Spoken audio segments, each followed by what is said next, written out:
So, welcome back. So, today we're going to go ahead and talk about tag slabs and basically about the tag slabs that I've sold, where I think kind of tag is going. And after the video, after I mention every single slab that I sold, if you guys want to go ahead and subscribe, like the video, and drop a comment about what card I sold is one of those cards that you would have considered buying. I'm pretty close of hitting 100 subscribers, which I'm pretty excited about it.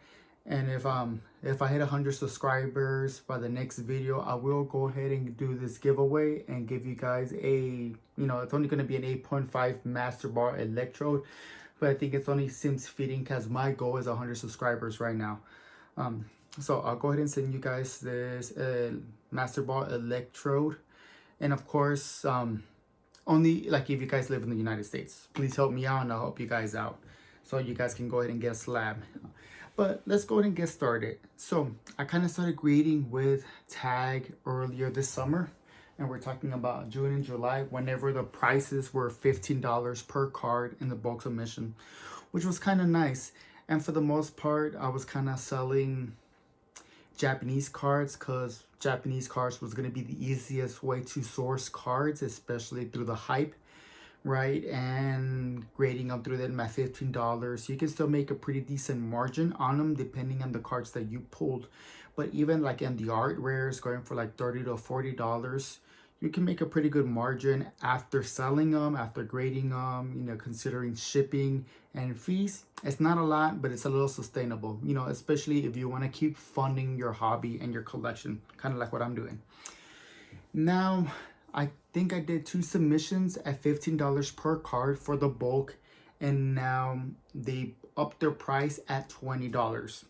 From $15 to $20 is a pretty big increase.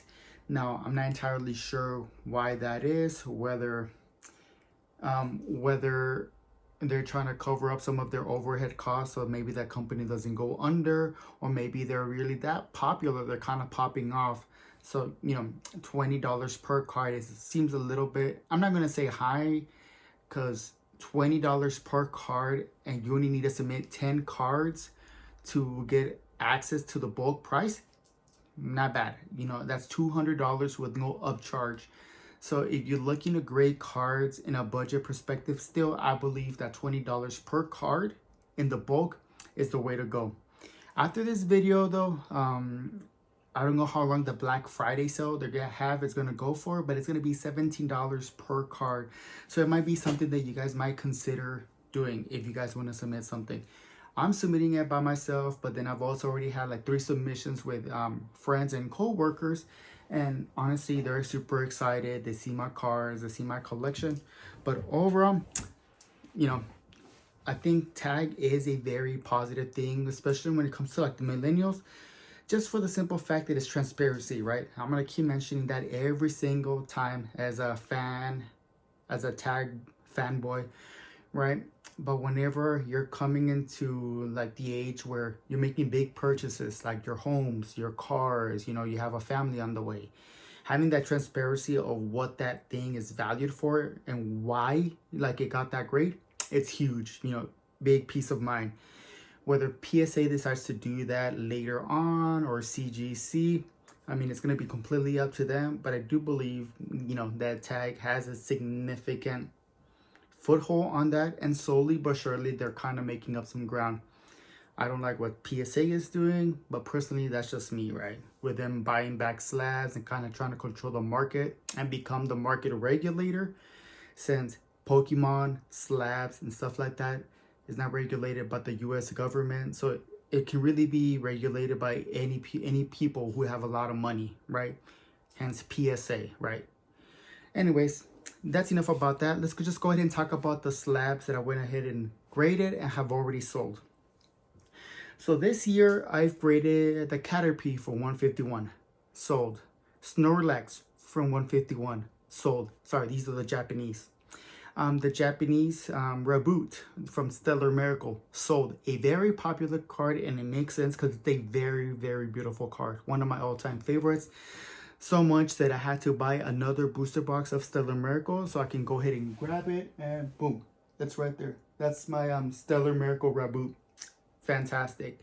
On top of that, I'm just saying this. Stellar Miracle is kind of slept on. Not because it doesn't have any high chases, right? But some of the cards, some of the art, fantastic. From from Raboot to the Knocked Out, the promo card, oh, fantastic. I even made a video about like the art style that card is made from, like the pointillism. Yo, fantastic. So Raboot from Stellar Miracle, right? We're talking about a full art Mew from Paden Fate. So it's not the bubble Mew, but it's still a shiny Mew. That one sold, and that was the first card that sold. I was so happy that that one came back as a 10, especially since it's in the English. Now, the Screamtail promo sold in English, right? So we're talking about also Dragonair from the 151 from Japanese, sold. Lipard from White Flare, a very beautiful card. I understand that Lipard is not a fan favorite Pokemon, but this card, fantastic, sold. Diancie from V-Star Universe. Honestly, I see a lot of movement with that card. It's a collector's piece. It's a very beautiful card, and that one sold. Qfont from Shrouded Fable, sold. Meditite from Stellar Miracle, sold. I had the promotional Articuno from the Tints, the Galarian Articuno, as a tag 9. That one ahead and sold. We also managed to sell the white chrome monochrome Reshiram from White Flare as a 10. That one sold in Japanese. We're also talking about Clodsire EX, another full art card from Paden Fates. So honestly, I can kind of see that card moving because Paden Fates, very popular set. Clodsire, people really like that Pokemon for whatever reason. For the right price, that card can move. Excadrill from Cyber Judge. This one kind of sold a little bit more after the release of Pokemon ZA, and just because Excadrill was part of the meta and people really enjoyed that Pokemon. Simisear from White Flare, sold. And the last card that I just got that I'm sold, that I'm about to ship out, boom. Black Star promo from Charizard, sold. So, oh, that one's in English. So I think that's 16 cards, and I'm not really going super hard, you know. I got other cards for sale in the back, but I'll probably go ahead and put out the link on those cards in case you guys are interested in buying any of those. But they sold up for sale, just so I can keep funding my son's collection. So these slabs are selling, you know, probably not as fast as the PSA slabs. I mean, I got a couple PSA slabs that I'm considering selling them so I can grade more through tag, which is something that I want to do. I just need to have a little bit more time. Right now the post office is about to enter peak season, so I'm going to be extremely busy. So I'm going to try to find a way to do it. Right. So best card that I got back from all my submissions is going to be the card that my wife pulled, which is going to be the Mega Lucario from Mega Evolution Base, the Japanese. The slab is provided, well, I mean, I went ahead and bought it from It Was Never a Phase. He 3D prints them. They look good. I really do like them. The only thing I would like about some of the tag slabs going in the future is the fact that since they're clear, add a background so that way you can see it like that. Because I don't know if you guys can see here, but in my case, you know, whenever you look up close at some of my slabs, you know, like the back makes it look really, really good. So a background on these slab guards would be extremely beneficial. I'm just saying. One thing I do like about them is since they don't have any back cover, you can actually still stack them up with other slabs. They don't have any guards, but whenever you have two guards, they slide.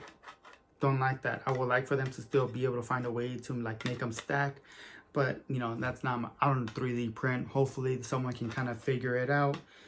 But these colors by It Was Never a Phase, fantastic. Yeah, favorite card because it's the first of this card that was graded. You know, pretty cool. Pays off to grade through tag. So where do I think it's going?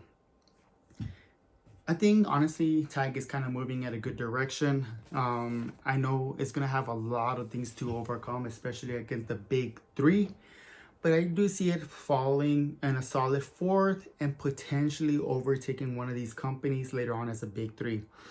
but it's kind of be dependent on the support from the community. I understand like some people don't like the concept of AI grading, but I kind of do. The fact that they don't do an upcharge is very fantastic, but I do think that the moment that tag starts upcharging for some of their slabs, they're gonna go ahead and ruin any kind of gains they do it, any kind of marketing they might have. Personally, for me, if they ever stop upcharging on their slabs, I'm basically kind of done.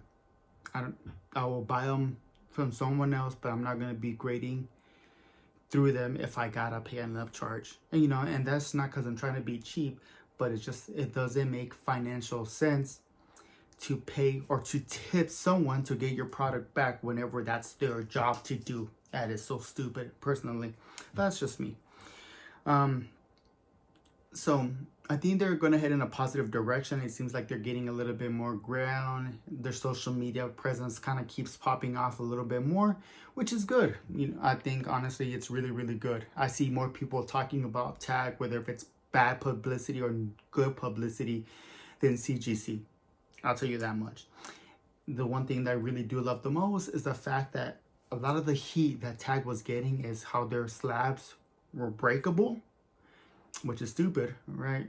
But then PSA comes out with the thing that you can basically have a clean break with the bottle opener. So the PSA fans bought like the biggest thing that they hated on tag. Now they have it, which is more insane. But you know, that's another thing. So like I said, I'm getting pretty close to 100 subscribers. If you guys want to continue supporting me, like what I'm planning of doing with the channel is just doing more tag rating reviews. Like I'm buying some PSA slabs, cracking up some of the cards that I like and setting up through tag and seeing how they do through their system. And for the most part, I found some interesting information. I mean, I think for the most part, any kind of texture cards that are still centered through tag will come back as a 10 as long as they only has like one cosmetic damage, one ding. As for regular illustration rares or common cards, it can have good centering, but it has one issue. It can really push it to a 9. So, I mean, I think that's kind of honestly fair. So, and it's kind of like what I'm doing. So if you want to see more of those videos, I'm going to have 2 more grading submissions coming back soon within the next month or so. And I'll go ahead and do a review video. So if you kind of want to see where I'm heading with that, go ahead and press the like and follow button. Remember, if there is a slab that you like that you would have considered buying, just go ahead and comment so you can go ahead and enter on the chance of winning this 8.5 electrode. You know, nothing special, but if I cross 100 subscriber marks, this is Pokemon number 100 in the Pokédex. I think it only seems fitting that I can go ahead and give it to someone in the community. Outside from that, I mean, hopefully you guys continue. If you guys have any questions or any comments, please go ahead and comment. I'll go ahead and love to reply to you guys. But outside from that, I hope you guys are having a fantastic time and we'll see you next time. Peace.